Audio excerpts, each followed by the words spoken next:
இடம்பொருள் நேயர்களுக்கு வணக்கம். ஸோ இன்னைக்கு பார்த்தீங்க அப்படின்னா இப்போ நம்மளே சரி இதுக்கப்புறம் தான் கதை சூடுபிடிக்க போகுது அப்படின்னு சொல்லிட்டு நமக்கே புரிஞ்சுக்கலாம். பாண்டியன் ஸ்டோர் சீரியலில் தங்கமயில் செய்யக்கூடிய அட்ராசிட்டிஸ் கொஞ்சம் கொஞ்சமாக அந்த குடும்பத்தில் இருக்கவங்களுக்கு புரியவும் ஆரம்பிக்குது. அவங்க அவங்கள காப்பாற்றிக்கிறதுக்காக சில விஷயங்களையும் நல்ல பேர் வாங்குறதுக்காக சில விஷயங்களையும் முக்கியமாக யார் மண்டையை கலவிட்டு இருக்காங்க, யார் பிரெயின் வாஷ் பண்ணி தாம் பக்கமாக இழுத்துட்டு இருக்காங்க அப்படின்னா பாண்டியனை தான். அந்த விஷயமும் தெளிவாக தெரியுது.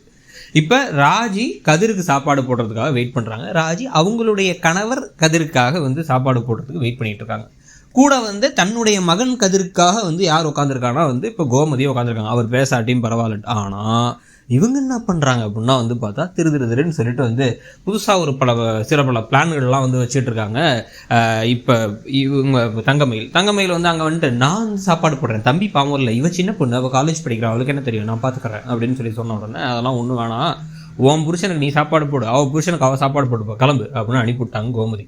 ஏன் இப்படி பேசுறீங்க அவங்கள்ட்ட அப்படின்னா அப்புறம் அப்படி தான் பேசுவாங்க. அவள் சும்மா எல்லாத்துக்கும் நான் செய்கிறேன்ட்டு அப்படின்ட்டு பாத்திரத்தெல்லாம் சிங்கில் போட்டு காலில் கழுவிக்கலாம், சும்மா உட்காந்து இப்போ கழுவிட்டு இருக்காது. இது சத்தமாக சொன்னால் அவள் தூணை உடச்சிட்டு நான் கழுவுறேன்னு நிற்பா அப்படின்னு தங்கமயில் போகிறாங்க.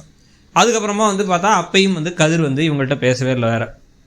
இப்போ அவங்க போனதுக்கு பிறகு எதுக்கு அம்மா கோவப்படுறாங்கன்னா, இல்லை கொஞ்சம் வருத்தமாக இருக்காங்க, ரொம்ப சாப்பாடு எடுத்து போனாங்க தங்கமயிலக்கா, அதை திருப்பி மாமா பாராட்டிகிட்டே இருந்தாங்க அப்படின்னா, ஆமாம் அம்மா போகும்போதெல்லாம் அவர் விடவே மாட்டார் அப்படிங்கும்போது, ஆனால் அதான் அது அத்தைக்கு ரொம்ப வருத்தம், அந்த கோபத்தில் இருந்தாங்க அதனால தான் அப்படின்னு சொல்லிட்டாங்க.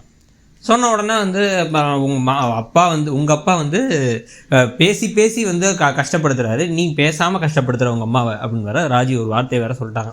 அப்புறம் ஸ்டூடெண்ட்ஸ்லாம் வந்துட்டாங்க, டியூஷன் ஆரம்பிச்சாச்சுன்னா நாளைக்கே சொல்லிவிடு, அவர் சில சமயம் கொஞ்சம் ஓவராக குதிப்பார் அப்படின்னு. நீ சொல்லாத நானே சொல்லிக்கிறேங்கிறாங்க ராஜி.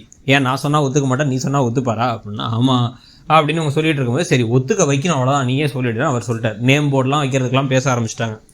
ஸோ இது நடந்ததுக்கப்புறம் பார்த்தா நைட் அப்படியே அழுதுகிட்டே இருக்காங்க. அங்கிட்டு நடந்து தங்கமயில் என்னத்துக்கு அழுதுட்டு இருக்கு இந்த புள்ள அப்படின்னு கேட்டால் அவங்க சொல்லிட்டாங்களாமா, அவ புருஷனுக்கு அவ வச்சுப்பான்ட்டு இதுக்கு அழுதாங்களாமா. இதுக்கு சரவணா எந்திரிச்சு அவர்கிட்ட போயிட்டு அவர்கிட்ட போய் இதை புலம்புன உடனே அவங்க இதே மாதிரி தான் எங்கள் அம்மா மீனாட்டையும் இந்த ராஜிட்டையும் கூட பேசுவாங்க. அவங்களாம் அதை பெருசாக எடுத்துக்க மாட்டாங்க. இதுக்கு இது தேவையெல்லாம் பெருசாக எடுத்துகிட்டு பெரிய விஷயமா, கிளம்பு தூங்குவா அப்படின்ட்டு அவர் தூங்கிடுறாரு. இவங்க தூங்காமல் அதையே திருப்பி யோசிச்சுட்டு இருக்காங்க. அந்த கதை வேற ஓடுது ஒரு பக்கம். காலையில் பார்த்தா இப்போ நியூஸ் பேப்பர் படிச்சுட்டு இருக்க பாண்டியன் கிட்டக்க இப்போ இவர் என்ன பண்ணுறாரு அப்படின்னா பழனிவேல் குனிஞ்சு அவரும் அதே நியூஸ் பேப்பரை படிக்க ட்ரை பண்ணிருக்காரு. அவர் உடனே நியூஸ் பேப்பர்லாம் அப்புறமா படுறா, நான் படிச்ச அப்புறம் அப்படின்னா, எப்போ டைம் தரீங்க, முடிச்சோடனே என்னை கடைக்கு கூட்டு போயிருங்க, நான் எப்போ அதெல்லாம் படிக்கிறது அப்படின்னு கேட்க, அப்போ அவங்க அப்பா வம்பெடுக்கிறான்னு அங்கேருந்து அந்த கதிர் என்ன சொல்கிறாருன்னா, ஃபோன்லேயே எல்லாம் டக்குன்னு அப்டேட் ஆகி வந்துடுது, நீ அதில் படிச்சுக்கமாமா அப்படின்னு சொல்லிட்டு நியூஸ் பேப்பர்லாம் அந்த காலத்தில் யார் படிப்பா அப்படின்னு கிண்டல் பண்ணுறாரு. உடனே அந்த பக்கம் கையில் டீயோட வர தங்கமயில் என்ன சொல்கிறாங்கன்னா, இதை கேட்டுட்டு இந்த காலத்தில் மொபைல் ஃபோன்லாம் சும்மா எல்லாம் அதை பார்த்து எல்லாம் பைத்தியம் ஏறுறாங்க, அதே குடிச்சு பார்த்துட்டே நடந்து போய் இடிச்சு கீழே வந்துடுறாங்களாம். அதனால அதை விட நியூஸ் பேப்பர் தான் பெஸ்ட்டு அப்படின்னு சொல்லிட்டு, கதிர் தம்பி இந்த மாதிரி அப்பாவை கிண்டல் பண்ணுற வேலைலாம் வச்சுக்காதீங்க அப்படின்றாங்க. அதெல்லாம் பண்ணாதீங்க, நல்லா இருக்காது, தப்பு அப்படிங்கிறாங்க. அவர் முகமே மாறிடுச்சு. டக்குன்னு உடனே அவங்க அப்பா அவர் கிண்டல் பண்ணுறாரு, என்ன உங்களுக்கு என்ன அப்படின்னு இப்போ பழனிவேல் சொன்னதுக்கு, அப்பாவான் பெரிய அப்பா, இவன் பண்ணுற ஃப்ராடுத்தனத்துக்கு நான் அப்பாவா அப்படின்னு இவர் கேட்க, உடனே நான் ஒன்றும் ஆசைப்பட்டு அப்பான்னு கூப்பிடலன்னு கோவமாக கிளம்பி போயிடுறாரு கதிர். உனக்கு கிளம்பி அவர் கோவமாக போனதுக்கப்புறமா இப்போ அவர் வெளில போய் நின்று டீ குடிச்சிட்டு இருக்காரு. உள்ளார தங்கமயில் அப்படியே அப்புறமா சாரி மாமா நான் எதுவும் தப்பாக பேசுகிறனால இல்லை அப்படின்னு சொல்லிட்டு, அவன்லாம் அப்படிதான்ப்பா ஃப்ராடுத்தனம் பண்ணுறான்னு ஏதோ பேசிகிட்டு இருந்தவர் டக்குன்னு என்ன சொல்லிட்டாரு, இன்னைக்கு ஒரு ஆர்டர் வருது, அந்த டீ தூள்லாம் இறங்குதுக்கு மூணாறுலேருந்து, அந்த டீ தூள்லாம் எடுத்து நம்ம திண்ணையில் மட்டும் வாங்கி வச்சிருப்பாங்கிறார். உடனே திண்ணையா, அதில் தான் ராஜி டியூஷன் எடுக்கிறாளே, அத்தை உங்கள்கிட்ட சொல்லலையா, அத்தை கூட உங்கள்கிட்ட சொல்லலையா, என்னம்மா உங்கள்கிட்ட சொல்லுவாங்கன்னு நினச்சேன். இப்போ இந்த பக்கத்து வீட்டிலேருந்து பார்க்குறவங்கலாம் ராஜி வேற ஏதோ வேலை செய்ய வைக்கிறோம் நம்ம நினைப்பாங்க, நமக்கு தானே அது அவமானம், ஆனால் அது அவங்க சொல்லியிருப்பாங்கன்னு நினச்சேன், உங்கள்கிட்ட கேட்காம அவங்களே ஆரம்பிச்சிட்டாங்க, எனக்கு மனசு கேட்கல, அதனால தான் சொன்னேன், என்ன இருந்தாலும் உங்கள்கிட்ட கேட்டு பண்ணியிருக்கலாம், நாங்கள்லாம் எங்கள் அப்பாவை கேட்டு தான் எல்லாமே பண்ணுவோம் எங்கள் வீட்டில், இப்படி அத்தை கூட உங்கள்கிட்ட சொல்லாங்கதே எனக்கு ரொம்ப வருத்தமாக இருக்குது அப்படி இப்படின்னு நல்லா விட்டு போட்டு ஏற்றி விட்டுட்டே இருக்காங்க. இதை ஃபுல்லாக தெளிவாக அங்கிட்டிருந்து கேட்டுகிட்டே இருந்தார் கதிர். இப்போ டக்குன்னு என்ன ஆகுது அப்படின்னா அந்த பக்கம் போய் தங்கமயில் ஏதோ கிச்சனில் இருக்கும்போது கிச்சனுக்குள்ளார போகிறாரு.